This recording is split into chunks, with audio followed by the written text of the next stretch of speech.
Cool. So my name is Anthony Wood and this is Megan Summers, and we are co-founders of Brisbane dev Screwtape Studios. We've been around since 2010-ish, end of 2010, November, sometime like that. We've made 4 mobile games in that time. Well, we've made about 7 mobile games in that time, but we've released 4 mobile games in that time. And I think we've had somewhere in the range of 750,000 sales. So that's sort of where we're at the moment. Yeah, so like I said, since 2010, we've been making mobile games, but mobile never really felt right to us. It never really felt like we wanted, it wasn't a space that we wanted to stay in. Making mobile games is technically easier, so we thought that it was a good place to start and stretch our legs and make a lot of mistakes and start dealing with the things that we wouldn't normally deal with. I come from a programming background, Meg comes from a QA background, so there was a lot of issues there that we hadn't explored before, so mobile was the place to do it. You can go end to end from concept to release in a matter of months, and we thought that that was really important as a developer that was starting out. And more so now, and we noticed it as we were going along, that there's a lot of emphasis on monetization, in-app purchases, user acquisition. It starts interfering with our design, and we started to make products that were, we felt they were a little bit soulless. We tried to inject as much of that stuff as we could, but it's really hard when a design decision is trumped by a monetization decision. So we didn't really like it. We didn't like the short loop that happens in a mobile game. Get in, do something quickly, get out. We wanted longer experiences. We're called Screwtape Studios because we're fans of C.S. Lewis, and he wrote the Screwtape letters in the 30s, 40s. And it's a real, nice literary title, and we wanted that to reflect what we wanted to do. We wanted to be a literary style game developer, tell rich, engaging stories, and that's super hard on mobile. It's really hard to tell an engaging story in the 2 minutes when someone's sitting on the toilet playing a game. So yeah, I'm not to disparage mobile, by the way. It's a cool space, and if you like doing it, more power to you. So yeah, mostly mobile. In 2013, we got some money from Screen Australia to work on our first PC prototype, and that was really cool. It was a fully 3D point-and-click adventure game, sci-fi setting. We wanted to tell a deep, engaging story. We hired Yahtzee to come and write for us. It was a really, really cool experience. And Screen Australia had given us 50 grand to see what we could do, and we came out with about half an hour's worth of gameplay, lots of 3D assets, really immersive. And then when we did the numbers, $50,000 for half an hour's worth of gameplay, well, we wanted a 5 or 6 hour experience. There was no way in hell that we were going to be able to afford to pay for that, and Screen Australia wasn't going to give us $500,000 when we were an unproven company. So that got filed away. Maybe one day we'll go back to look at it. Maybe not. We've learned a lot since then. It appeared like it was an awesome game at the time, but we've made some mistakes and learned some lessons, so maybe we'll roll it into something new. But yeah, like I said, too damn expensive. What we really, really, really wanted to do is make PC games with the resources that we had. So yeah. So because we wanted to do literary-based stuff, we had this cool story about flipping Dracula on its head.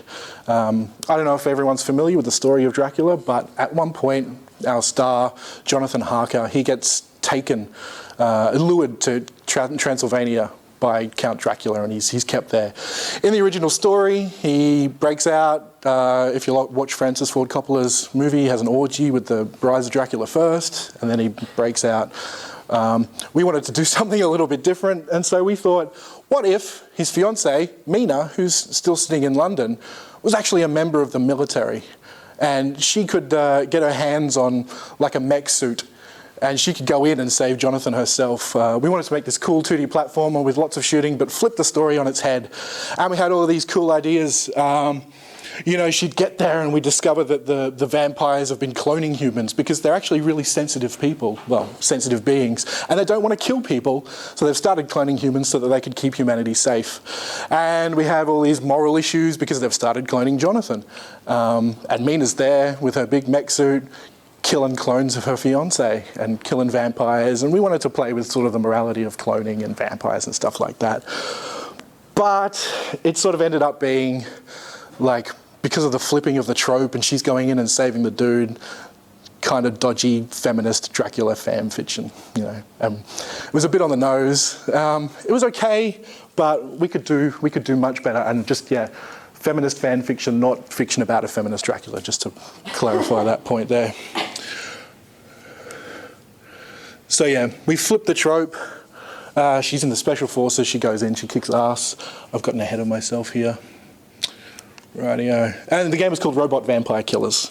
And that was robots who kill vampires, not killers of robot vampires, just to clarify that there. But yeah, we made a terrible mistake. Any game designers amongst us will understand that I actually didn't just describe a game, I just described a story. And we were so focused on a really cool story that we actually forgot about the actual game bit. We had all these cool design documents, and we'd spent so long in mobile where, you know, we come up with a really simple mechanic and then colour it with a theme that we forgot that actually making a proper game for PC, you know, it's actually a pretty big deal, and you actually have to do a lot of work on design. So yeah, it's just a story.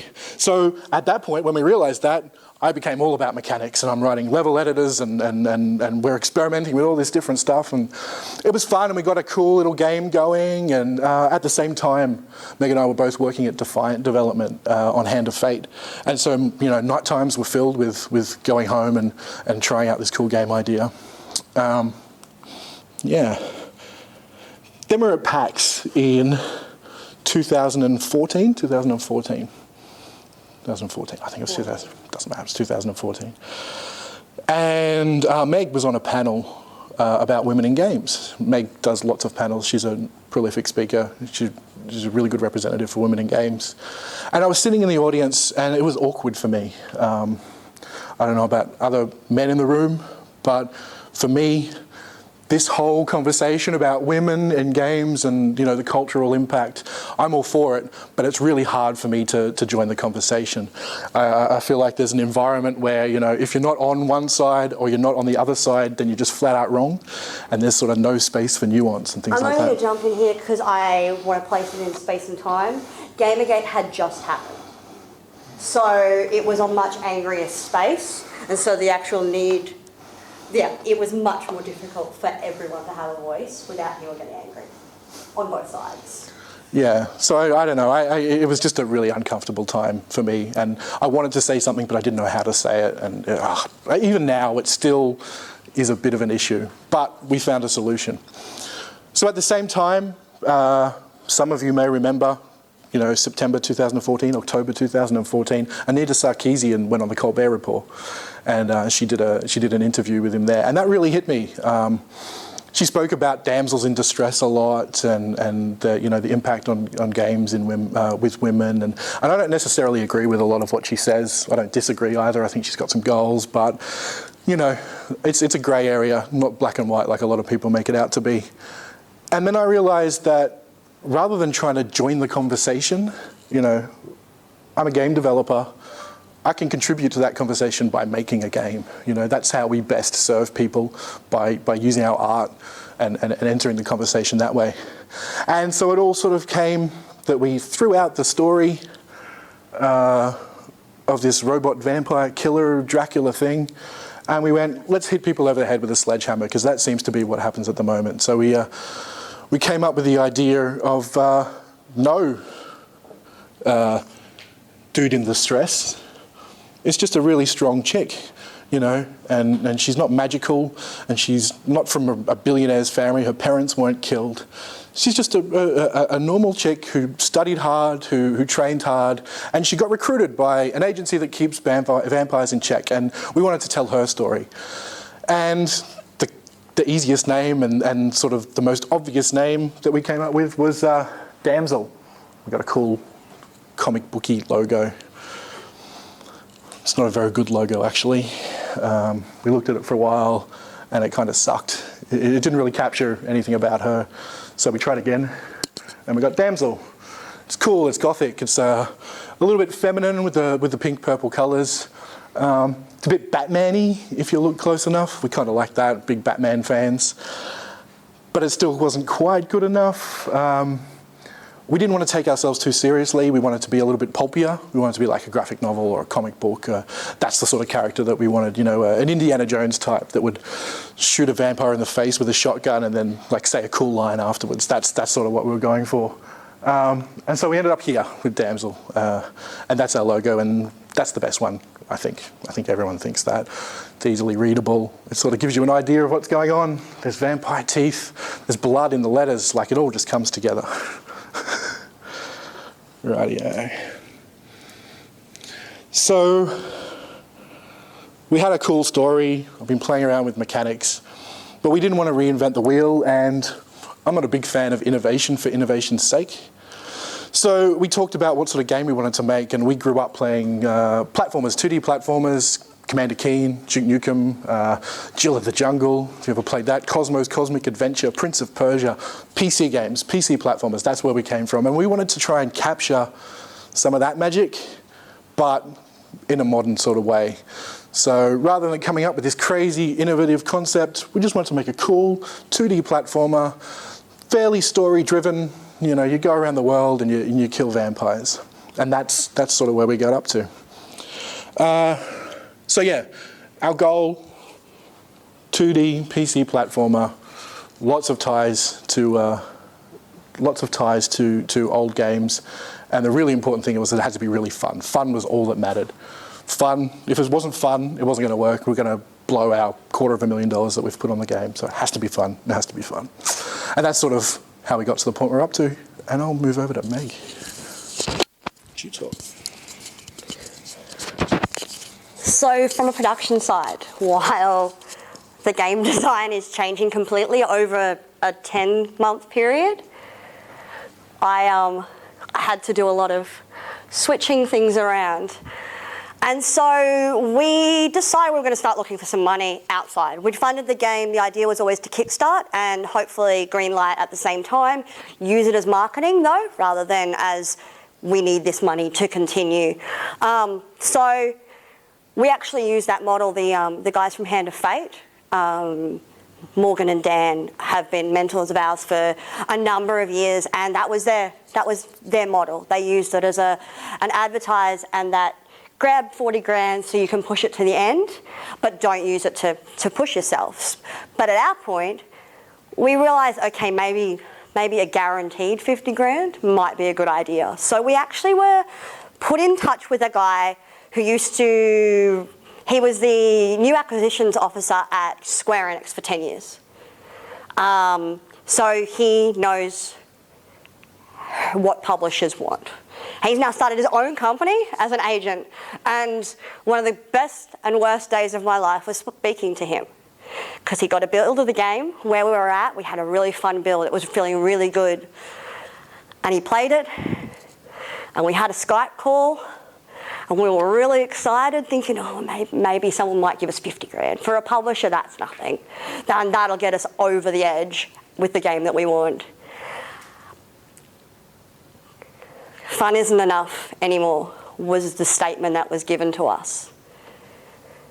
I can't sell this game based on it being just fun. There's no hook. All these things that we were hearing in mobile. There was no hook. It was a fun platformer. And platformer, the space we were in, platformer games on Steam, indie games, are really saturated. So if you haven't got that little bit extra, we couldn't just make our Commander Keen with an awesome female character. We had to find a hook. So that day we went and talked again to Morgan and Dan and went, do we can it now? We're 70% through our funding. Do we can everything now, close it down, and start again or walk away for good? That was the option we were at on that day, which sucks because we finally got 4 other employees. And they're the most important thing to me. So we walked away. We redesigned the game 9 weeks ago. We decided, in this time, can Screen Queensland give us some help? Screen Queensland, against all common ideas, does have some funding for games. It's a 20 grand concept loan, which is great. They want to help. We weren't at concept stage, but they still wanted to figure out a way for us to call what we were doing a concept stage because we were redesigning the game. They wanted to do everything they could to give us the money. But unfortunately, 20 grand wasn't enough. And if we had to pay that back in 3 months, it was going to be even worse. So we narrowed down our game idea even more and tried to go to the next fund. Kickstarter. You work for a month. Okay, I'm just gonna, why we decided not to kickstart, because it's the thing for everyone has suggested to us. You know that crowdfunding thing you can do, why don't you get some money from that? And that is awesome, except average pledges for a successful project, less than 10 grand. For a 10 grand project that runs for 30 days has a 35% chance. We needed way more than 30 grand, than 10 grand. 50%, I could do 50 grand. If we could get that, but we have an 18% chance, and all 6 of us have to work for that whole month to make sure that our community is engaged, to make sure that we're actually contacting people back as soon as it happens. In Australia, that's not fun, because 90% of the people who will kickstart you will be in a different time zone. So if you want to communicate as quickly as possible to your community, which is the reason we were doing it, was to build the community, we would have wasted approximately 15 grand. And that's with us not getting paid. So, and then we go, okay, I'm not getting all that 50 grand. Approximately 10 grand of that. The Kickstarter fees and the payment fees, you find those numbers on Kickstarter. But the rewards, sending out, buying rewards, the things that you've encouraged people to give you money so they get things, you've then got to get those things to them. So if you have physical products, that's shipping, that's the cost of it, that's everything on top of that. 5 Live Studios, who made Satellite Rain, their talk at GCAP last year is actually where I got the 10% from. That was approximately what they had. I was narrowing that down as much as possible to about 7%, but in the end, that's 10 grand. If you have a 100 grand product, there's no way we were going to get 100 grand anyway. A lot of the data actually comes from the link at the bottom as well. I did a lot of research and reading a lot of post-mortems, and that's where we got a lot of our anecdotal evidence from. And then also we found out about, business tax afterwards, 30%. If we had planned to kickstart now, we'd be paying that 30% in July. Look at when you're gonna, if you start in July, that's awesome because you've got a whole year then before you have to pay tax. It's definitely just something to keep in your mind. Also, I found out just this weekend that every Australian pledge, 30% GST. 10% GST. Thank you. 30% business tax. So in the end, we didn't think the work that we were doing that we'd have to take away from the project that month if we just kept working on the design that we had, kept our goal the same, and just did everything we could to hit it. And if we weren't going to, we made the project smaller. So that is where our funding came from. We didn't get funded. We haven't gotten any extra funding right now. We are still on our original deadline for PC and PC only right now. And to get on PC, the next stage was greenlighting. So we did the greenlight process. It was fantastic. It was awesome. We went through in 18 days. This actually, advertising, social media, I don't think we would have got it done if our artists hadn't mocked up a few damn awesome pictures, stuck the green light, and I would just put all throughout the night having them post up. It wasn't as much work as I thought it was going to be, and I very much think that most of our links came from our own social media or people sharing it. Those are some of the numbers. It's not that interesting from a lot of sides. The idea was, the most interesting was we went from number 64 and the next day we went to 20. This was not us getting votes. This was a whole group of games getting greenlit. But it meant that we hit the group of 20, in the 20s. So it meant that we were going to get greenlit, which means we could be on Steam. Sorry, wrong button. Is it back to me already? It is back to you already. So at the moment, we've just passed Steam greenlight. So we're going, that's, wrong way around. That's where we're at the moment. All right, I won't really talk about Greenlight. We'll take it back as a designer / programmer. So we got on Skype with this guy, and he's been in the industry for a long time, and he says to us, I don't think I can sell this. And if he doesn't think he can sell it, how the hell are we going to sell it? And it was a devastating morning. And he said, I don't think we can sell this, but what I heard in my head was, you're a piece of shit, you should give up now. Yeah, it ripped me to pieces. Like it was absolutely horrible. And we knew we couldn't continue doing the game the way that we wanted to do it. We knew we had to do something that was innovative so that people would buy it. What have I got here? So yeah, something innovative. Our first idea was, let's just shrink it down. We wanted to tell a cool story. Let's just tell less of a cool story. But it didn't really work out like that, and we let the guys know that, oh, we're in a bit of flux, we need to figure out what we're going to do, and our designer went away, and he came up with this idea, and ultimately, I think it worked. Let's make it more like a mobile game. So we've got short levels, they last about 2 or 3 minutes. There's a currency inside the game. You don't have to purchase any, you don't have to purchase it with real money, but you earn it while you're playing. And it's leading to a really sort of fun experience, and it's something that hasn't really been done. There's a couple of examples with like Hotline Miami and things like that are these short sort of bite-sized digestible chunks of gameplay. And so that's what we did, and that's what we are doing. And so I thought, what are the notes?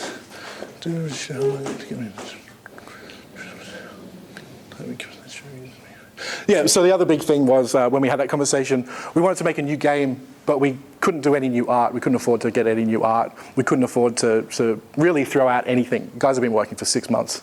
So the constraint was we had to use everything that we've previously done and throw a new gameplay mechanic on top of it. So what else I got?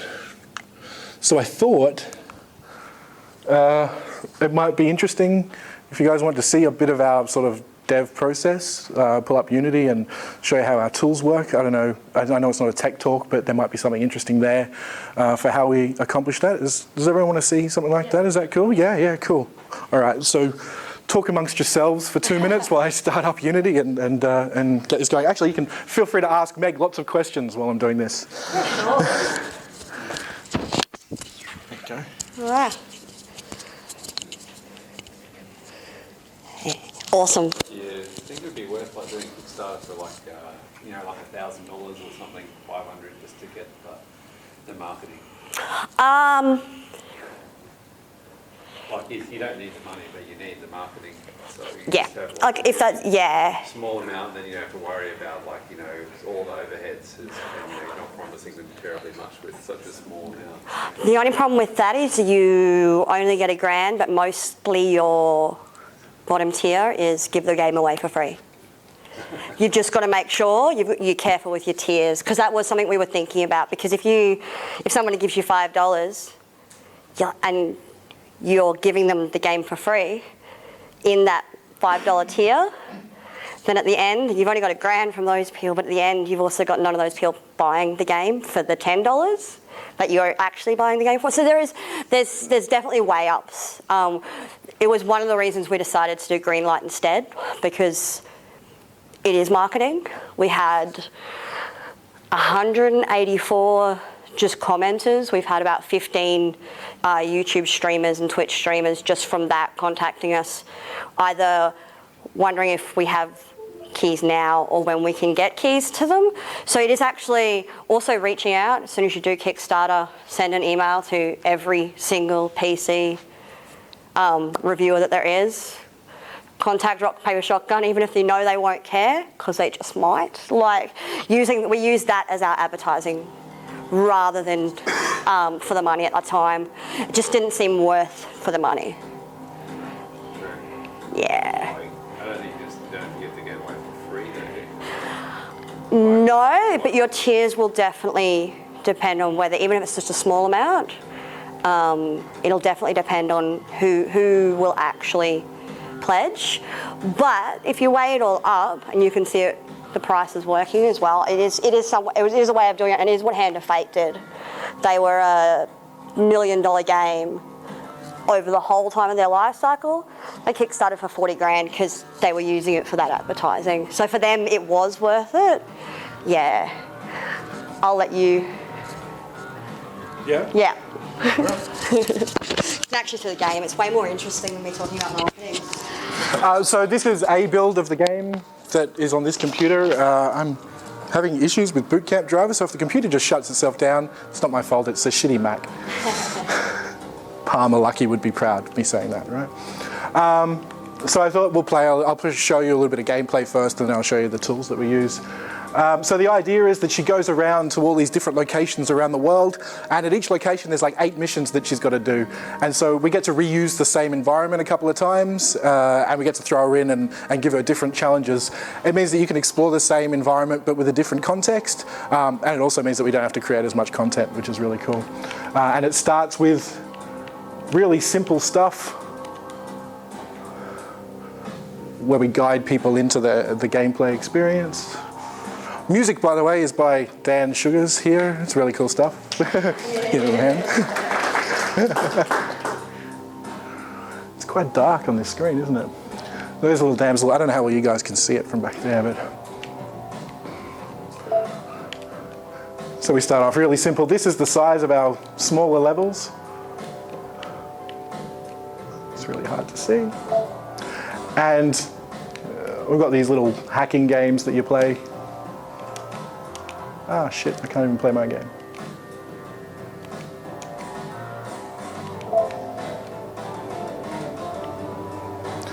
So that's the very first mission of the game, and it sort of demonstrates the super quick nature of it. It doesn't stay that easy for long.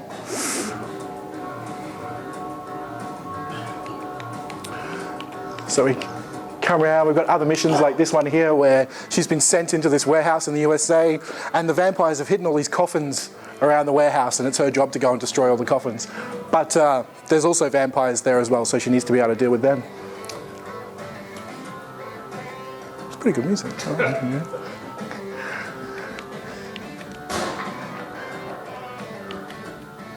There you go, we've got these coffins. Can you guys see better than me? It's pretty bloody hard to see. I can't even see the coffins on this screen.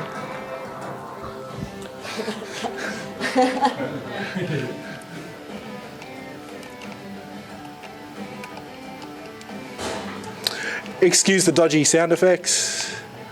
Which I didn't do. They are our last pass from a production point of view. We always try to do our sound pass last, so that any behaviours that change means we don't actually have to change the sound effects for everything as well. Although it does get really annoying when Anthony puts a giant, really loud scream on the death vampires to see, just to check that everything's working. So I'm testing, there's no sound effects except for screaming. That was a fun couple of weeks. Let's try this one here. Yeah, nice. It's a hostage mission, so it's a... So the levels get bigger and a little bit more complex, and they start to compound where there'll be coffins and there'll be those intel pieces that were in the first mission that you have to get them, and there's multiple challenges in the level. It takes a while to load on my Mac. It's really quick on my computer at work.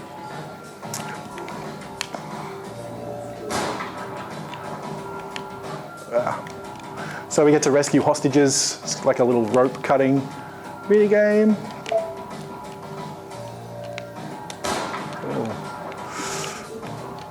Oh, there's an intel over there. Quick.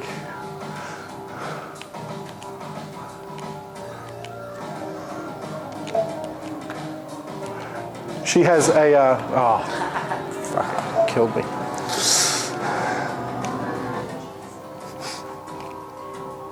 She has a range of weaponry that we can use. I'll show you that too.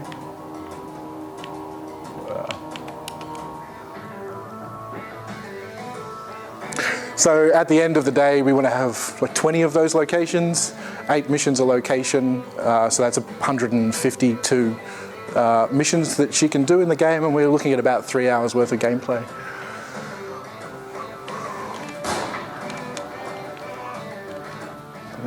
Oh, I didn't even see him. Do you want me to play? Do you want to play it? Well, so we'll hang around. If anyone wants to come and actually play it and see it on a screen where they can see, we might do something like that. You want to play you're better at it than me? The testers are always the best at the game. I don't even know what we're showing.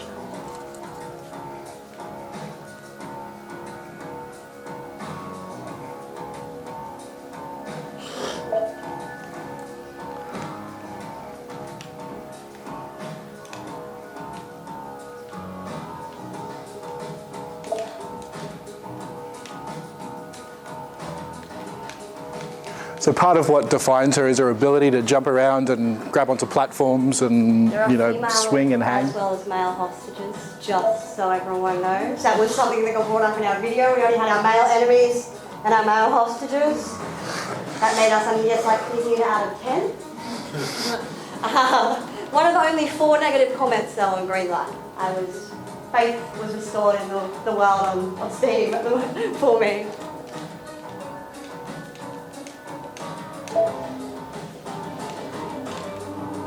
If you go into one of the other kill enemies missions and change weapons to the other weapon, just something interesting to see.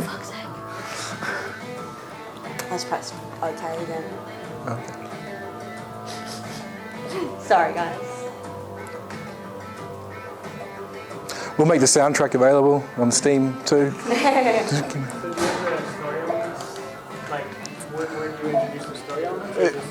So yeah, story gets introduced between the missions. We haven't written all the copy for that yet, so it's still turned off. But we learn that there's a bit of a conspiracy going on with the vampires, and they live in this sort of corporate culture. You'll notice that all the vampires are wearing Hugo Boss, there's sort of this vampire corporation that's trying to take over, and we're bringing in some of those ideas about cloning. And there's you just broke it. What are you doing? You totally did just break it. These ideas about, cloning and, a couple of the locations, there's this blood farm, so the vampires are bleeding out humans once again because they don't want to kill them, because vampires are actually nice, Were you going to say something? No?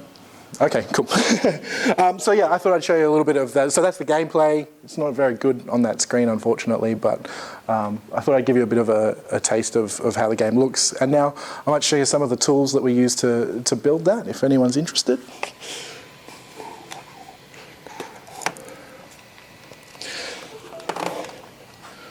So I'm the sole programmer on the project and also creative director. So I get to talk about the tools because I wrote them. Another reply on the story aspect. It was one of the things that we did have to bring.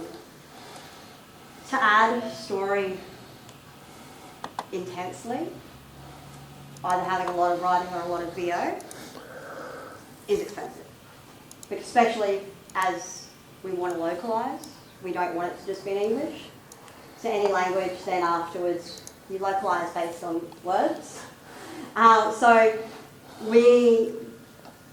What doesn't go into the game, we've had a few talks with a number of comic book artists and writers, and we'd really like to do a one edition for Damsel's actual story, and actually get the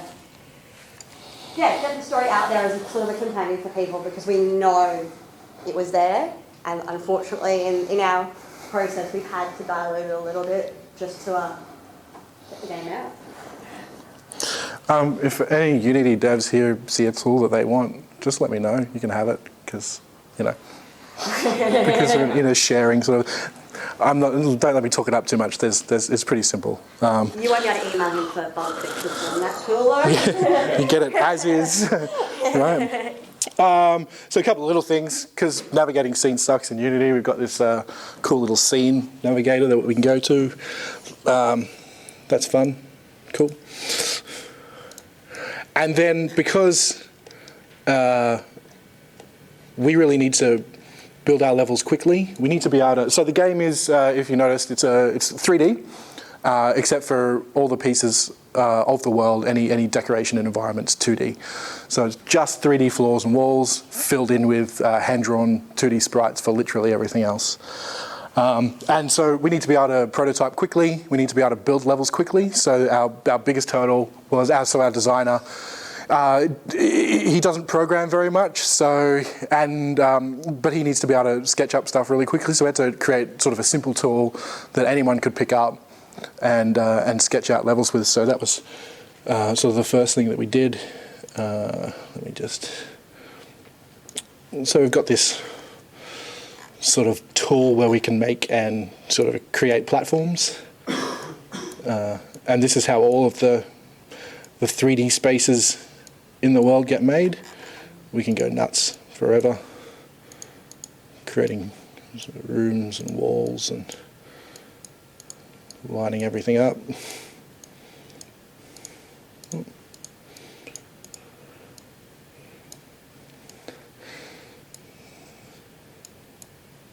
So yeah, as you can see, we can make stuff really, really, really quickly. And that's interesting, but it's a 3D game, and so these platforms are also 3D. We can adjust the depth of them for different spaces. And then we can also do cool things like split them up and drag them around if they're too big. So if we create monolithic pieces of the level, like our designer is apt to do, it's not very good with lighting because it tries to light the whole sort of objects individually, so they all need to be split up for optimizational purposes. So we can do all that, we can split it up. It does little cool things like we can sort of take our walls and give them a different material. Let's do that, check it. And they'll all apply only to things that it discovers are walls. Let's make this a little easy to see. And then say we want to change this later on, it knows that the difference between a floor and a wall, and it'll swap out its materials accordingly, which makes, again, rapid prototyping really, really fast because you don't have to go back and reassign the texture once you change something from a floor to a wall or a ceiling or a face. And it should just work if we grab our Damsel. It should just work, last words.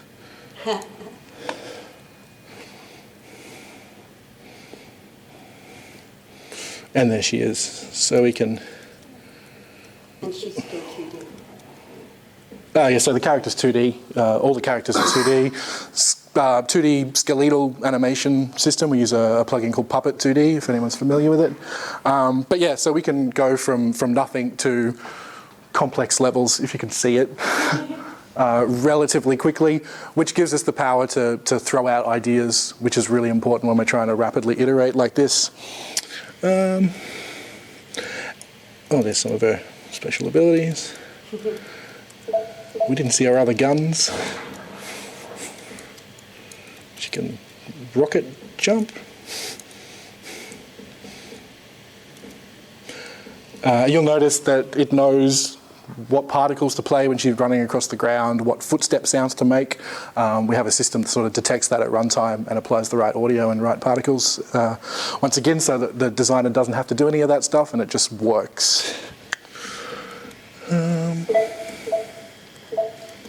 What else have we got? So yeah, that's probably the biggest tool that we use. Once we've made that, we can then. What have I done? No, what? Are you trying to take my job? That's my favourite program. We can take sprites. What have we got? Cell is pretty cool. And place whatever we want very quickly.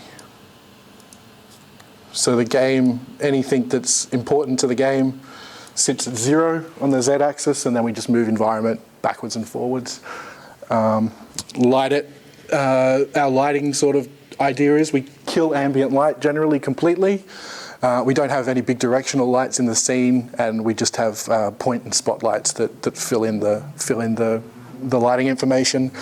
Deferred rendering means that we can have a lot of point lights, and it's not a barrier to our performance. And once again, yeah, that all should just work. Challenges we've faced with shaders and the 2D stuff, because we incorporate the lighting system for shadowing and all that sort of stuff. It doesn't work out of the box for sprites. So we've got shaders that do then take into account lighting, but we've run into issues with like flipping sprites for different directions and stuff like that. The shaders don't do the shadowing and the lighting properly.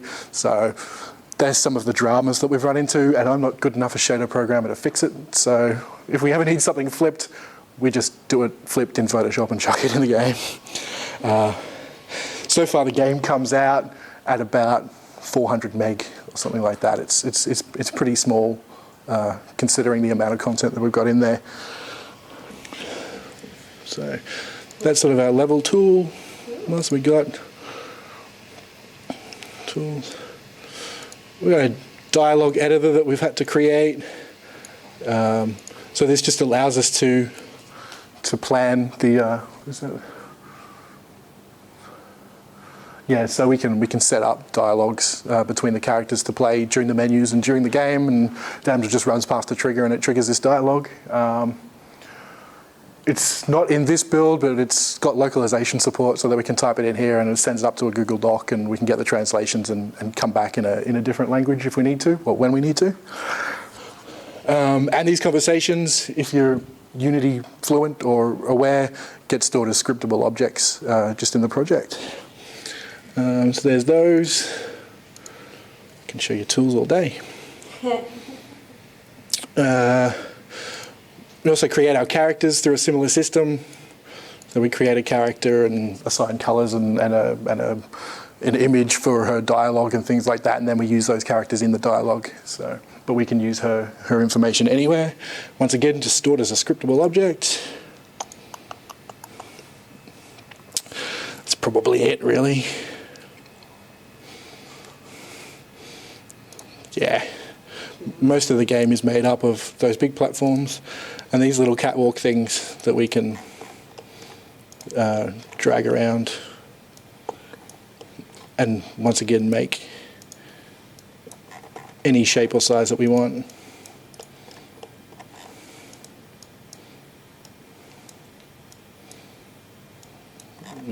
As long as we want. And that all just sort of works again like the platforms.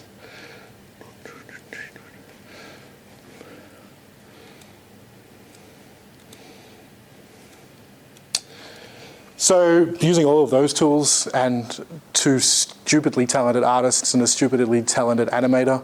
And a stupidly talented designer, but we've already spoken about him. We put him. We can put it together really quickly with sort of not a lot of custom tools, but just enough to do what we need to do. Right, that's all of that stuff. Any questions while we're here? Yeah. Does anyone have any questions about that stuff before we move? Yeah?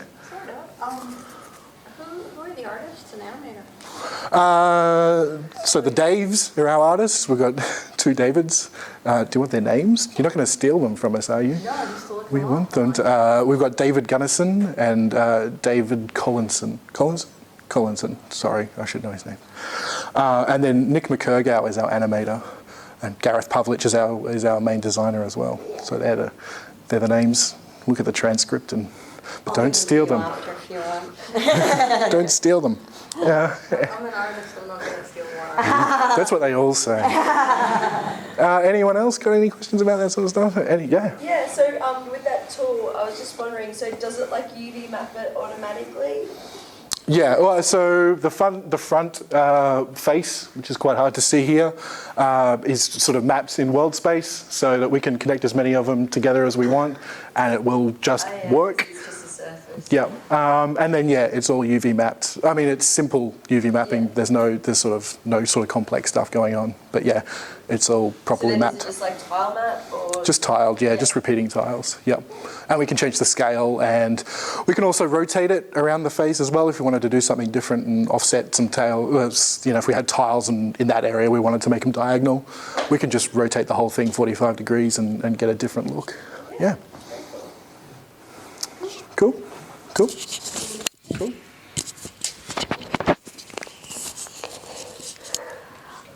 Give me the thing in a minute.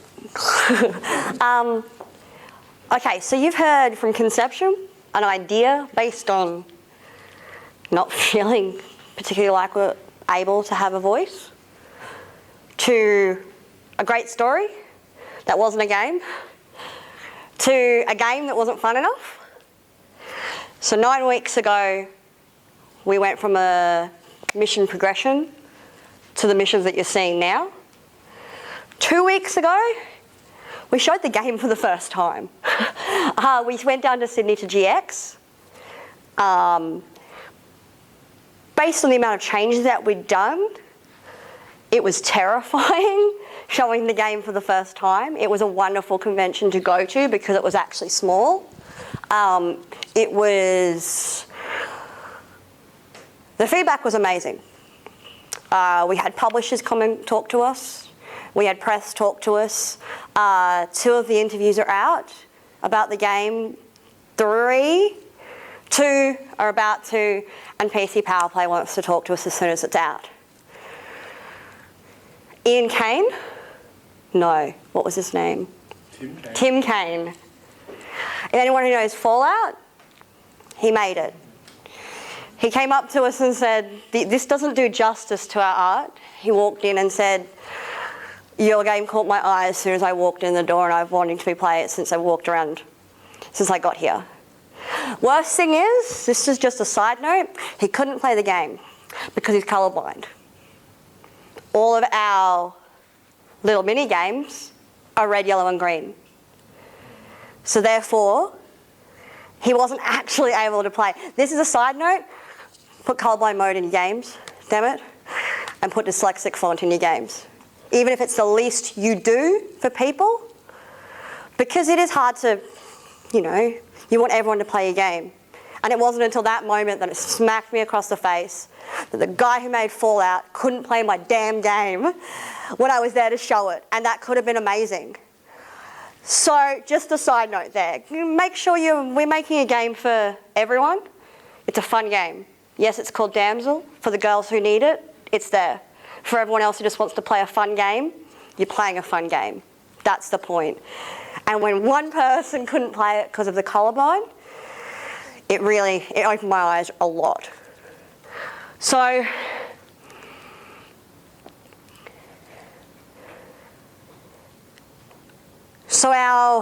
after that, we went awesome. The day before we went to Sydney, we got greenlit. We went, okay, awesome. We can tell everyone there that in 6 to 8 weeks, we'll be on PC. At the moment, that is still our deadline. We are waiting to hear back from publishers. It's GDC. It's a great time of year to hear back from people. They're all drinking in America without us, damn it.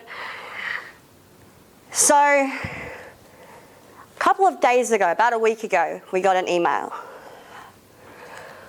asking us to be part of the PAX Rising booth at PAX East in approximately a month and 2 weeks. So at the moment, we are in a little bit of a holding pattern because there's a chance to talk to publishers and get that money that we wanted to polish the game. But if we release on the 1st of April like we were planning, it's already out there. So those 2 things have become our rocking horse at the moment. The aim is still to get it done and out around the middle of April, but be done by the 1st of April. So at the moment, Damsel will be at PAX East. Stop by, Sarah. Yeah. Which is exciting as crap for us. I gotta admit, They just asked if we wanted to be there. That's just stupid. Like, no one does that. So we are on our final legs to run towards the end. We've got 3 weeks approximately left with our team. Unfortunately, we can't keep our team right now, which sucks.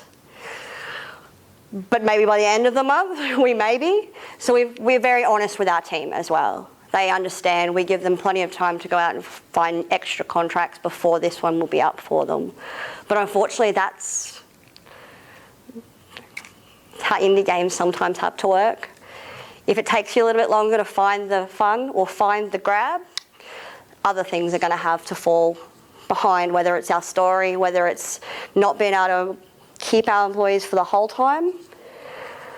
So yeah, that's, after all this craziness, we will be releasing it, we'll be showing at one of the biggest trade shows in the world. That's what distress brings you. I guess that's where we are now. If there's any questions, please. Yeah, I was just thinking how fun it is having a game called Damsel. If anyone had any questions about people's reactions to that, it's always fun. It's annoying trying to find websites when you have a game called Damsel. They're all sat on. They're all being held by... Porn. Yeah, which really isn't helpful when you search me and the top one is there's a lady with the same name as me who now has her own website. But yeah, any questions at all about development? Yeah? Yeah, just wondering about the narrative and like what was how are you going to implement that? So between each mission, Yeah. Like the loading screen or? no, before that. So like you'll complete a mission and then we'll go back to the mission select screen and a conversation will pop up and it'll give you context about the mission that you've just done if there was a bit of extra story that needs to go there. And then it'll also set you up for the next mission. So it'll say like, oh, well done, you've saved all those hostages in China. We've just got intel that there's a similar situation going on in the USA. Get over there now, see what you can do. So that's where we're probably going to sit at about 70% procedural story. So it's just about setting up the mission and debriefing the mission, I guess is the other word. Very procedural, and then maybe 30% trying to do character development and try and get a bit of a story. But we're still working on that. We're still seeing if it fits in this sort of format without cutscenes and just more sort of...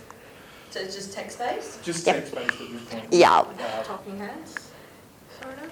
Yeah, Yeah. essentially, yeah, sort of RPG sort of talking heads. Yeah. We'd love to get VO. People have offered to, do VO for us, but it's sort of just outside of our budget to get something really good.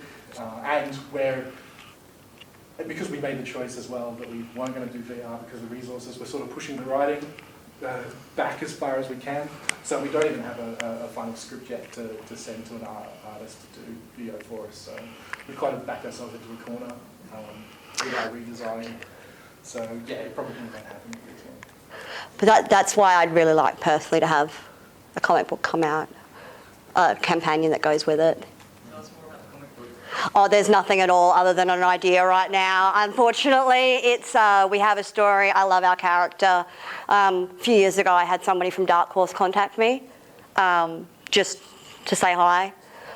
So there are a number of contacts in that region that we know, but there's also a lot of young, talented Australians who are around who I would like to find contacts for first, but that won't happen until the game's released, unfortunately. But it's the dream that if we can't get her story out, that it's still there. It's also what we worked on, damn it. You try not to give up any of the work that you've done, even if you have to mould it into something different. We're also looking for different stories as well to put in that graphic novel. I hate origin stories. I don't really want to tell her origin story until we've sold the IP for millions of dollars. So we want to find a group of different stories that we can tell where we're putting her in cool situations and just letting her work her way out of that. It's a really cool way to tie in. Yeah, hopefully we can get it done. Are you guys going to plan to extend the IP then rather than a new IP after the... So yeah, we think that it's a really strong IP. It's a nice, strong character. I didn't say it because my notes were sort of off to the side, but mine, especially my sort of process when it comes to coming up with an IP or designing sort of that hook is that it has to work on a cereal box. If it doesn't work for someone walking past it in a shopping aisle, you know, in terms of the imagery, then it's not a clear enough hook. So that's sort of where we think that this fits on us. I can see Damsel cereal without trying really hard. Obviously, that's not a thing, but I can see it working. I can see Damsel cereal working. So yeah, we think it's a really strong IP, and I would love to keep it going. You know, it's pulpy enough that we can put her in any environment. I'd love to see her in space, or you know, time traveling or something like that. Like, there's a lot of stuff that we can do, and because we're trying to stay away from an origin story, we can put her in all of these different situations and see what happens and see what fun we can have. Yeah. From a production side as well, a lot less marketing that has to go into it because you've already built your IP. You're building off something already. For me, it's a if I'm pitched the next game and we work together and we decide to do it, it's definitely that has a lot of excitement for me in using a product that we've already got from that side of it and in honing it as well, especially because we've honed a product. The honing came later in the game.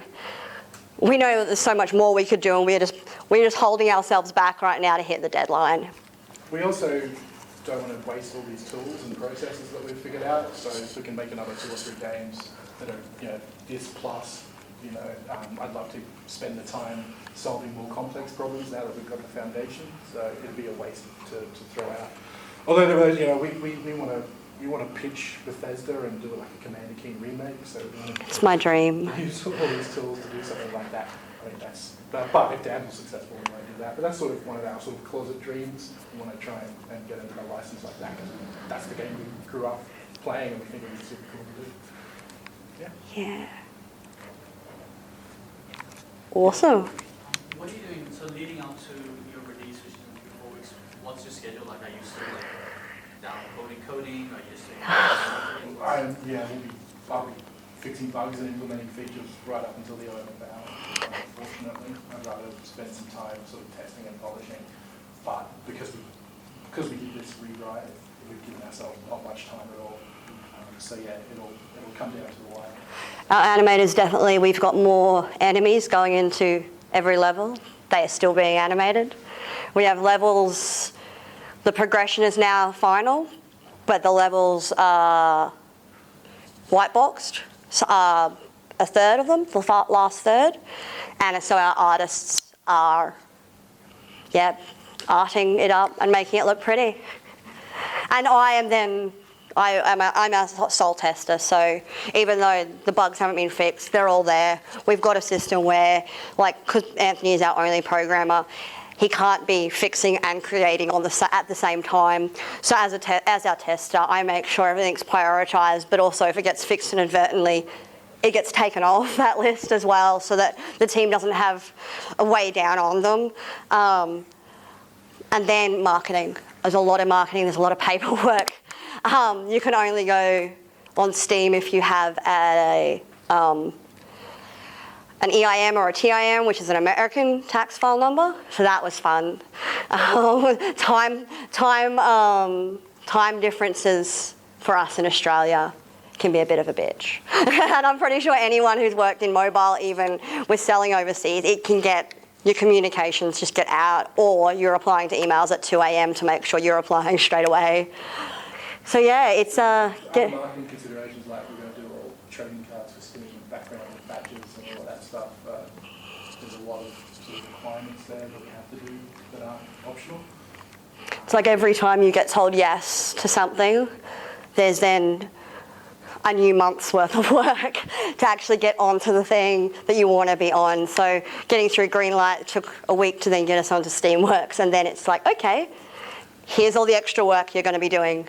So You don't get access to the Steam SDK until you get accepted into the thing. You can use test accounts, but it's always, we've got to integrate the game with Steam, achievements, leaderboards and stuff like that.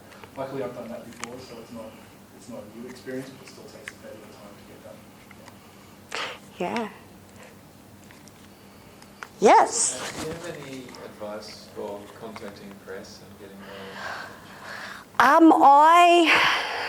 Everything I've done is based just on reading all of the blogs and researching them all, and then sort of mashing together my own version of a press release.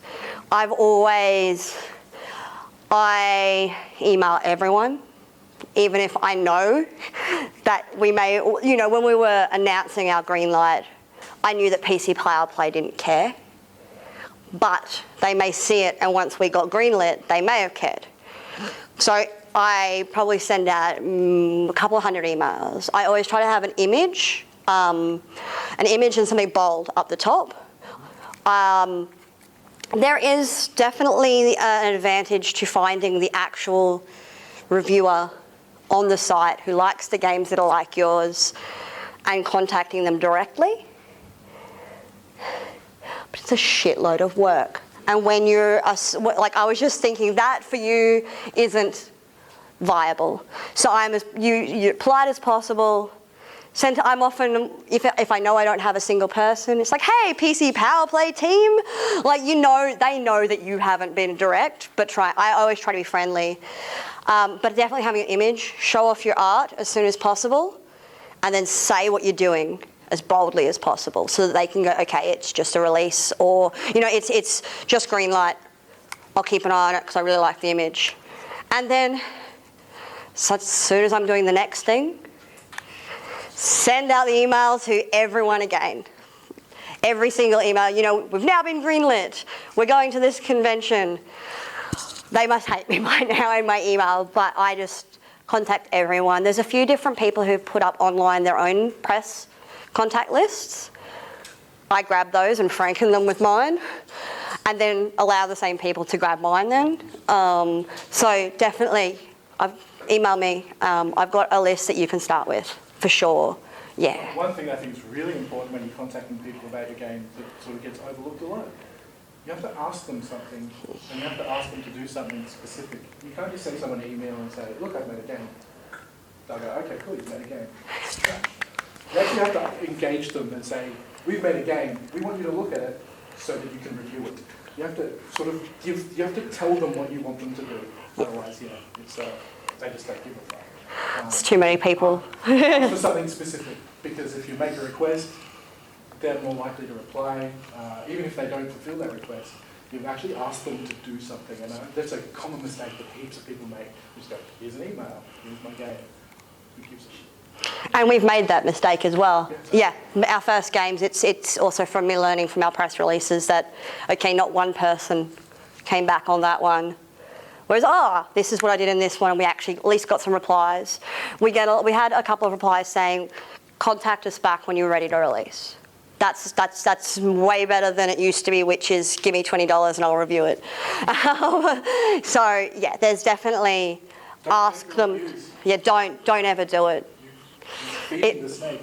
And it seems like it will be a good idea. It really does. I've made the mistake from a business point of view, saying this many likes or this many people will see it, but usually the people who follow the places that sell stuff don't care. If you sell, unless you are able to get a full screen banner at like the full background of a prominent website for a week, and that means you have probably like 30 grand to be able to pay for it. It's the one little ads. I use Twitter, I use Friends. Instagram's become a good place. People are actually going to places from Instagram now. It's not just about pretty pictures. Social media for me was how a lot of people come to.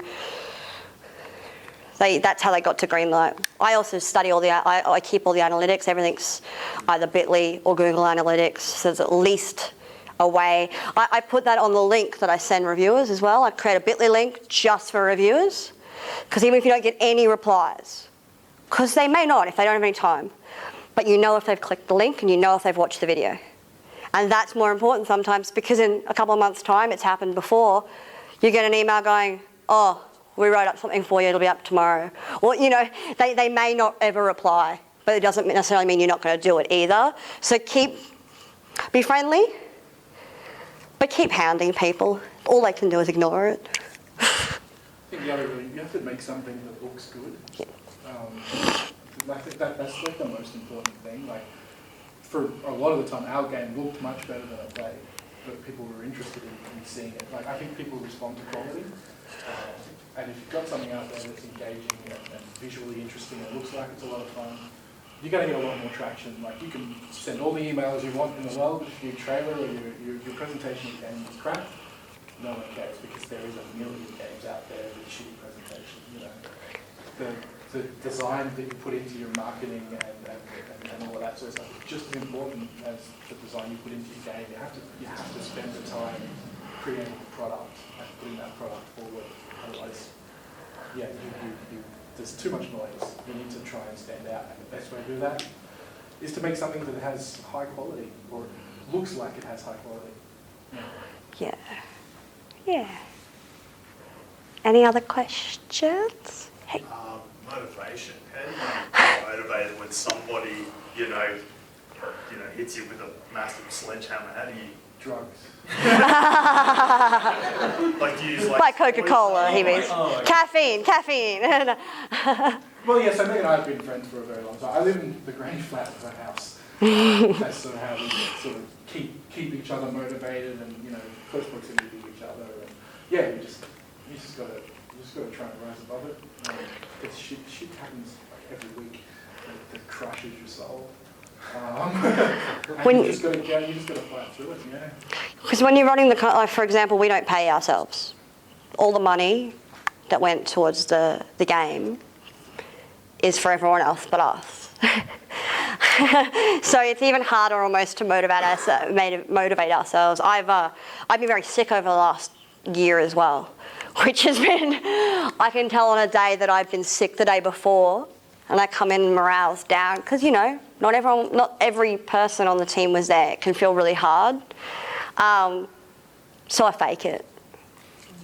You've just got to keep morale up, and if it means walking in and smiling when you don't feel like smiling, if it's going to help everyone else, that's a big part of what I try to gauge. For me personally, I don't really play games at the moment. As soon as Damsel's out, there's so many games that I'll play. But for relaxing, I find it stresses me out more, just personally. We've got some nods here. Especially coming from a testing point of view, to all I did for 4 years was play the same games.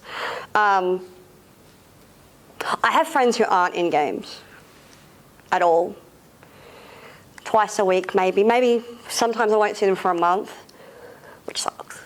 But if I can go to someone's house and we can talk crap and it's completely different. It'd be like if you're a lawyer and then all your friends were lawyers and all you talked about was law. It would be so hard to get motivated to go to work. So sometimes I find stepping away from games, just for a day, for an afternoon, it helps for me recoup. We don't let anyone work more than 8 hours a day. There's no crunch. We don't do 16 hours a day. That's ridiculous. Keep yourself doing that. So no one works more. By 6 o'clock, unless there's something, like if we've got a show or something, we need to put an extra couple of hours in, then you've got to do it because there's deadline. We do 8 hours a day, and then we go and have a life. And that mitigates a lot of the stress because you're not just living in it. I'd rather go for an extra 6 months doing 8 hours a day than kill myself doing 16 hours a day for half the time. It doesn't make sense.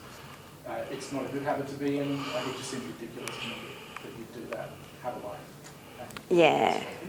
To take those drugs. Caffeine's great for you.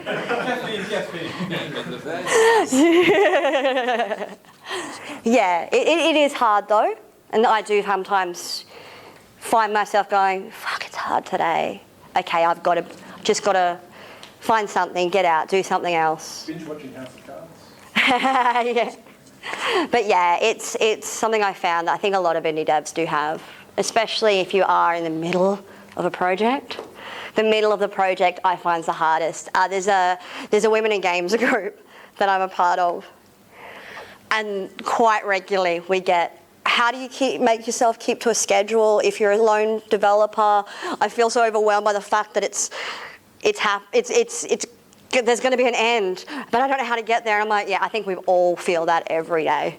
And it's about supporting ourselves as well. Like, I find that if I've got a question that's stressing me out, I'll just go onto one of the Facebook groups as well that was shown at the beginning, because asking someone as well. The devs in Brisbane who are doing stuff, like Morgan and Dan from Defiant, are two of the nicest people in the world. If you ask a question on one of the groups they're in and they can answer it, they will. And there's no judgment. There's no, oh, you didn't know what I knew. Here's my big, piece of information for you. It's, no, sweet, here you go. Keep going, man. So I find the groups here are really good. Yeah, they're my main things. Just try to get out and do something else every now and then. I teach part-time at SAU. That helps get me away from the game as well and a bit of the stress, and helps me look at things from a different perspective. Yeah.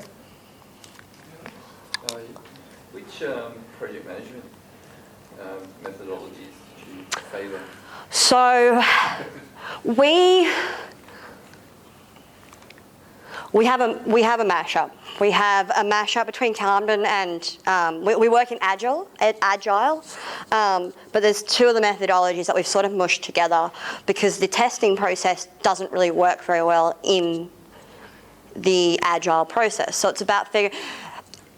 The Agile process is fantastic for software development. Games have got just that little, there's something extra to it that means that you can't, or it's not as easy to hit those deadlines if you actually just follow the process of that methodology.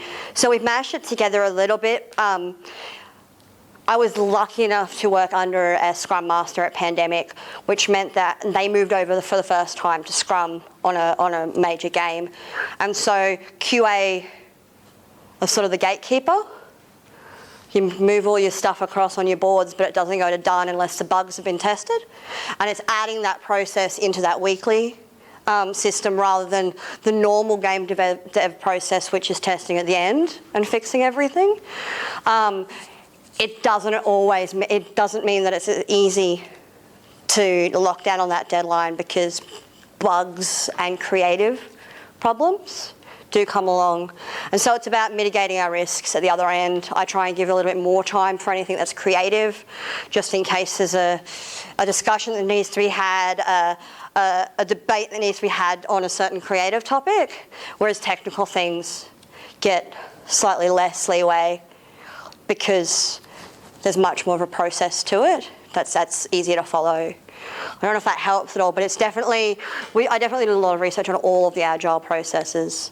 And then we've merged them together for what works with us. We have a stand-up every morning. We talk about what we're doing that day and what we've done the day before. I find a small team that helps encompass people. When you're working on an indie team, sometimes it can get very... I hate going to trade shows without my team, but I can't afford to take my team. So when people go, oh, it looks beautiful, I'm like, yeah, thanks. I didn't do that. I didn't do the work. And so having people being more in charge of what they're doing, there's a lot more creative control, and I think it puts people in their own creative seat a little bit more. We live in Trello and Slack. Slack's a godsend. I love those ladies. We try to integrate them as much as possible. When jobs get done in Trello, send stuff through to Slack so that we're all on the same page, stuff like that. Yeah. This is going to be a general question, but in your talk you mentioned something about the fun isn't enough anymore. Yeah. So I'd like to ask, what makes a game solid? How often is a game there? Hopefully I can answer more, in sort of 3 months' time I'll be able to answer a little bit more specifically, but from what we were talking, indies don't have as much money to advertise. So this seems to be where if your game's really fun and you've got $100,000 a week to put ads out and advertise, then you will sell that game. People will like it because it's a fun game. And this seems to be where the issue is for us as indies, is we don't have the marketing push and people need to see things constantly. So it has to be more of the word hook has been said to us a lot, and it's really hard to It's like saying, you know, make it look sparkly. You know, it's what does that mean? So the hook being, whether it's a statement about your game, whether it's a visual style, whether it's something else that can pull you along. For Undertale, it was the story. But for us, we weren't able to, whatever the hook was, they had the hook. And not every game with a story is going to sell. It is really hard to know. That's why I think playtesting early, finding your community, finding people who will play. That's why Steam Greenlight was really good for us, because it's it's a couple of thousand of people who've, their eyes went over it. It was advertising for us, but it meant that the hook could be shown, all the other little ideas, but it also means that we didn't have to spend that money all the time to actually make people remember it. It's about what people will remember. It's the marketing side of it all. And that's the unfortunate. If you can make someone remember a blockbuster, whether it's this fighting, you know, this army game or this army game, if they weren't marketed as much, you may not know exactly which one's which all the time. So it's about whether it's visual, whether it's a gameplay hook, something that when you can't put that money in every day to be putting it in people's faces, it's finding a hook that people will remember without it. And honestly, our name is a marketing, it was a marketing choice as well. Damsel is a game you will remember the name of. We try and make decisions, so when we're sort of a guiding principle when we're making content is that if someone Twitch streams this or YouTube streams it, it has to be visually engaging, because that's how a lot of people come in. So when we make something, is this going to look good on YouTube? Is one of the first questions that we ask. So you see like all her you know, bullets, they're bright purple and lots of lights and smoke and stuff like that, a lot of movement, a lot of action going on. And that's just so that we can get people playing it on Twitch and YouTube. And we think that's where we're going to get the traction and most of our sales, but who knows? It's as much magic as it is science. Yeah. Come along to my talk on Monday. I Yeah. investigate that very topic. Nice. Cool. Awesome. Thank you very much, guys.